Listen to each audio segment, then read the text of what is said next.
I'm Byron Martins. This is my wife Angela. We joined a small group about 2.5 years ago. The group started off as a fairly large group made of several young families. There's a few transitions in the first year. By the beginning of the last year, we settled into a small group of about 4 families. We met weekly, shared a meal together, and in the evening, the kids would go downstairs or outside, and the parents would do a Bible study and pray together. When COVID hit last March, we were unable to meet in person, and we had to make some adjustments. We switched to meeting on Zoom and moved the meeting time to after the kids' bedtime. As weather and restrictions permitted, we were able to get together a few times over the summer last year, outside at playgrounds, just so the kids could have some fun playing together. The group is still going and continues to meet together online with Zoom each week. We make use of Right Now media for the Bible studies, and in this way we've been able to remain in community with each other, have discussions on the material, and spend time praying together. Meeting a couple of hours every week has allowed us to share meaningfully in the joys and challenges of life, reminding us that we are not alone and helping us to stay focused on God's Word and His truth.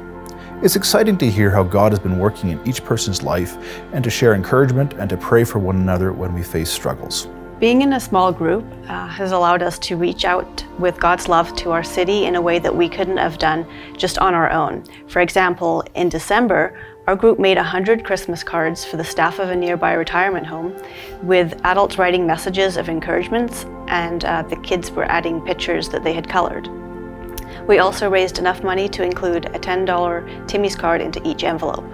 We have found it is especially important at this time to be intentional in staying in community with each other, supporting each other and praying together.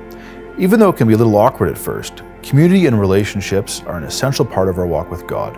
God designed us to live in community, and when we're doing life on our own, more isolated from one another, it is easier to get discouraged and to even start losing sight of God and our purpose in life. Being intentional to get connected and be in community, even if it is virtually at this particular season of time, is as important as ever and can be a lifeline of strength, thriving, and support.